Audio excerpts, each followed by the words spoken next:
Now the goal of our presentation today is raising awareness regarding neurodiversity, and for that firstly, we need to understand what is neurodivergence in the very first place. Now we need to understand that it revolves around three major points: the fluctuation in brain processes, the disabilities regarding learning, and behavioral disorders.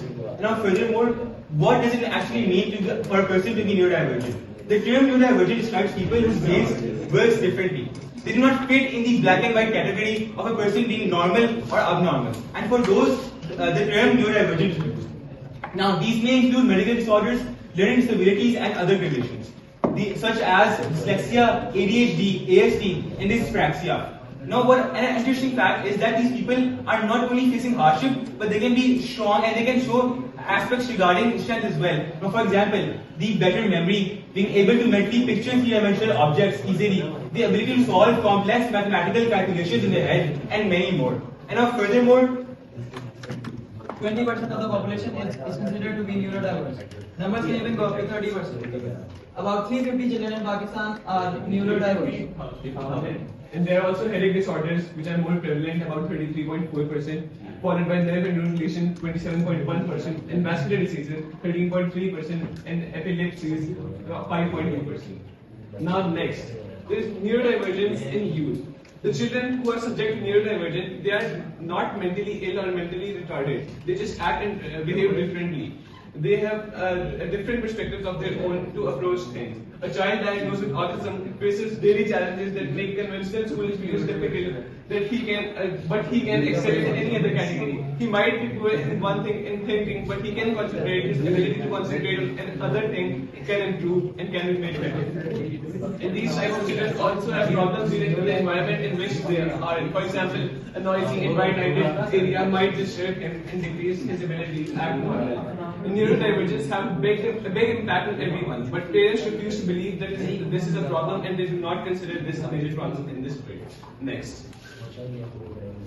Now, who is neurodivergent and what disease or what accidents can come across this? Autistics, people with ADHD, people with sensory processing disorders, or people with dyscalculia, or more majorly known as the Tourette syndrome as well. And now furthermore, during our research, we conducted interviews, and now this one specifically targets an ex-medical superintendent. And now, according to him, these diseases are more majorly impacted through genetic mutations. Now, what that means is that this issue is only on a rise, and he also stated that 1 in 100 children, or 1% of the entire population, is facing autism, according to WHO. And now, another interview was with a student who accepts this condition as part of society. They affect both children and adults. A solution should be drafted in order to tackle this, according to him. This revolves around raising awareness by educating schools and institutions about these diseases. Equal treatment should be given, and equal treatment is a right that every single person deserves, regardless if they are facing neurodivergence or not.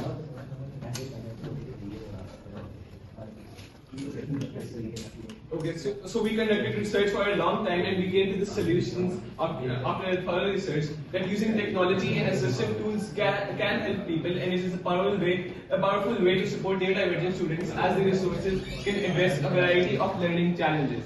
We can use these sources to aid these people in anything which they need focused on. We can use tools like Dragon Naturally Speaking or Google Docs voice typing, which allows students with dyslexia in writing text as it converts spoken words into written text.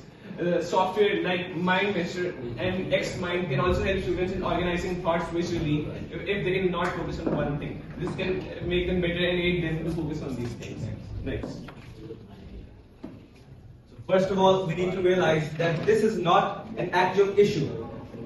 And it is normal to be neurodivergent, so we have to treat it as such. There are speech therapists, child therapists, neurologists, and psychiatrists who can tell. It is not embarrassing to be neurodivergent. A lot of people are neurodivergent. If you pick 5 people among you, there's a good chance that one of you will be neurodivergent. Yes, there is. And we can educate the parents, because in Asia, it has been a recent research says that in Asia, people are embarrassed to accept that the child might have developmental disease. They do not want to accept this, and so they do not recognize the symptoms early on, and so they do not give them the proper care. That's why we need to educate the parents and raise the awareness and counsel the parents using psychiatrists and psychologists and lecturers. There also needs to be awareness among youth because people are discriminated against by their own fellows. So the youth need to realize that being neurodivergent does not mean that you're inferior to others. You are at the same level of competence as the others. That means you need to treat themselves as equals. And then we can also make charts and brochures regarding neurodivergence and spread them out so that the word is spread and people understand that neurodivergence is not something bad. It's something to be proud of and should be embraced.